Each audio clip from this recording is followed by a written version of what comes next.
We've all seen this kind of dangerous and illegal riding on our estates.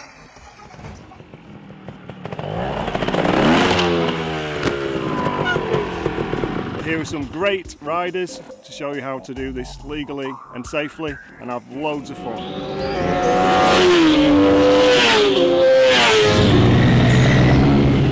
Yes, so my name's Jenny Tinmouth.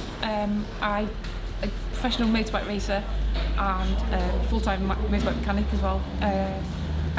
I loved basically motorbikes and riding around on bikes, and I wanted to go racing, so I thought the only way to be able to go racing is to wanted to learn how to fix bikes so that I can look after my own bike and hopefully get a job from my training as a motorbike mechanic, which would pay for my racing. So that's what I did, and that's how I started. I used to ride around on the road, ride a little 125, passed my test and rode around on the road, and as soon as you've been on track you realise that you can never have as much fun on the road as you can on your track.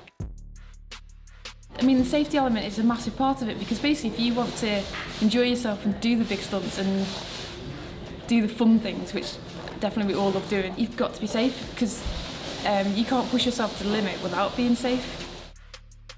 Honestly, until something really bad happens, you don't realise how fragile the human body is, and like we are lucky that we've got all the best leathers and gloves and helmets and boots in the world, you know what I mean, to protect us, to do the job that is quite dangerous. But yeah, I would say is try and do it before something really bad happens, rather than waiting for something bad to happen to trigger your brain. So yeah, unfortunately I'm that old git now that's trying to say to put the safety quit on. The trouble is, until something bad happens you don't realise the risk. So yeah, it's something that people probably don't take seriously enough, especially when the weather is nice and stuff like that. They probably don't bother putting on certain bits of equipment. But yeah, you only get one head and stuff, so you want to try and protect it as well as possible. As you know, riding on the road is a lot more dangerous than this, because we have armcos, we have barriers, we have all sorts, but obviously everyone out on the road don't wear helmets or anything. It's pretty silly, and you've got trees and lampposts and curves to deal with, so it's not a clever idea. There's no point injuring yourself for something that's not that great. If you're going to go big, you know, you want to be going to the nth degree. When you watch all these like freestylers and MX and all like the nitro circles, all stunts things, the safety is very much a part of it, and everything's all a calculated risk, and you can see the level they're going to and the fun they're having. I worked hard and worked every hour, got sent basically to earn enough money to be able to have motorbikes and race motorbikes, to hopefully at the end of the day make a career for myself. And you know, just that feeling for somebody having to do that and then having a bike stolen from them, something like that, you know, is absolutely crushing. They haven't been gifted it, you know, they've worked so hard for it, maybe years and years for this bike, and you've just taken it. It is hard, because when your mates are doing certain things you get led into doing these things and stuff, but at the end of the day, if someone's worked really hard to pay for that bike, do you know what I mean, and something that they really love, because most people that do own over a bike have a very soft spot for that bike, and it means a lot more than just a piece of metal. So just bear that in mind. Massive career paths, you know, for people that want to be, even the whole technical side of motorbikes. You know, I mean, you've got the electronic side of it with all the laptop stuff and everything, and then obviously the mechanical side. You know what I mean? There's some really good career paths.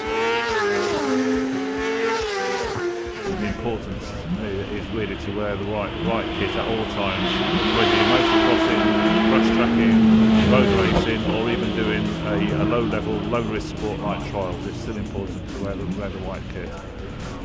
For those who are illegally riding, there's a lot of people who judge motorcycling and what it's all about by people who are riding it. So it tarnishes the sport, it tarnishes motorcycling in particular.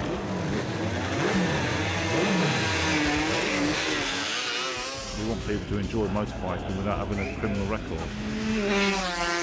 I've travelled the world, I've raced all over the place, the World Championship, World Endurance and everything. So for me, I had a childhood dream of wanting to be a professional bike racer. I made a living out of it, you know, but I had dreams. That's what I wanted to be. And if you chase your dreams, you can do it, you know, but it's just got to be done in a safe way and in the right way.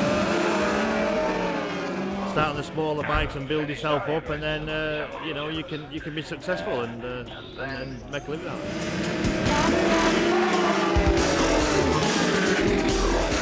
it. The wrong answer is to steal a bike.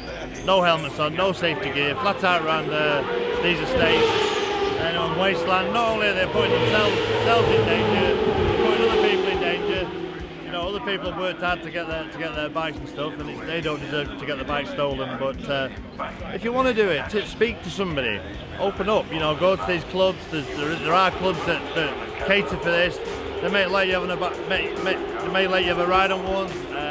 You know, if you can afford one, buy one, go in, and then just do it in the right way. You know, and enjoy it. You know, try and enjoy it. That's what it's all about. Danger to people's lives and obviously their own as well. But you know, there's nothing else I can say except it's wrong and don't do it. If you've got any sort of criminal records doing riding around on bikes, being daft, it's just not an ideal thing to have, really, is it, to be honest, in any walk of life. But I think it's something you've got to sort of take a step back from and look at the big picture.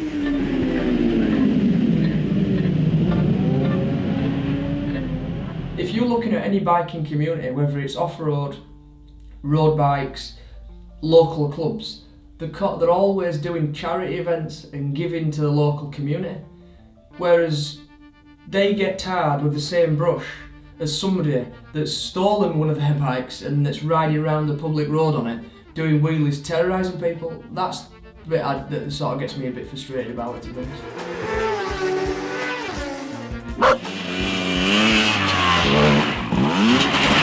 This is Parkwood Off-Road Centre at Tong, near Leeds. We're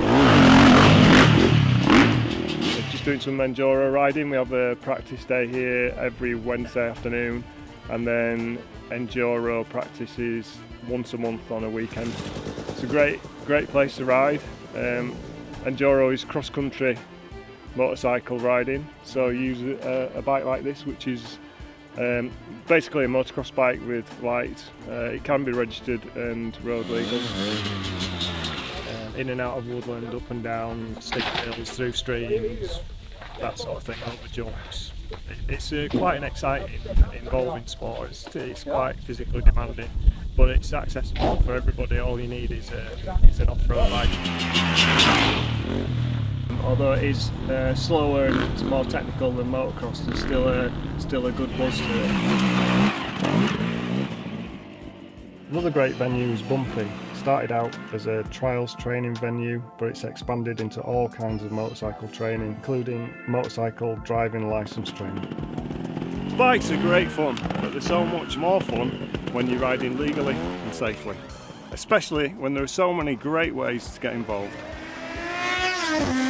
If you're interested in going road racing, if you can ride a bike, we've got bike rider assessment days, we've got competitive training courses. You come along to one of those, you can contact ACU House in Rugby.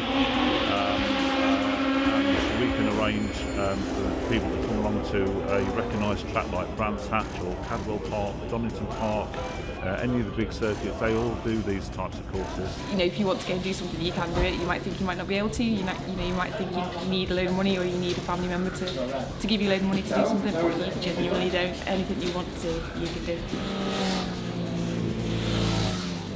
Track days are fantastic. I recommend anybody who rides on the road to come and do a track day, because you can come and push yourself and your bike to the limit. There's no traffic coming the other way, there's no pedestrians, there's no kids running out in the street, there's no lampposts that you're going to potentially crash into, and you can focus on yourself and enjoy yourself and get the maximum out of what you could physically do on the bike and what a bike can do. So I'd 100% recommend coming to a track day.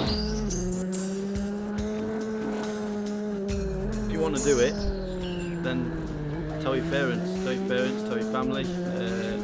If you're old enough as an adult, maybe 18, and you're doing stuff like that, save up and get a bike. Come and do it.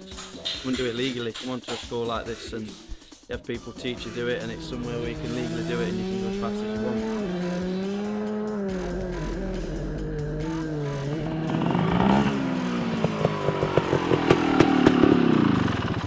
Now you've seen all the safe and legal alternatives.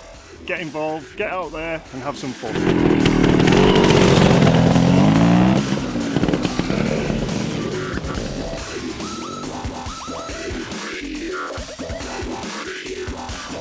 Bye.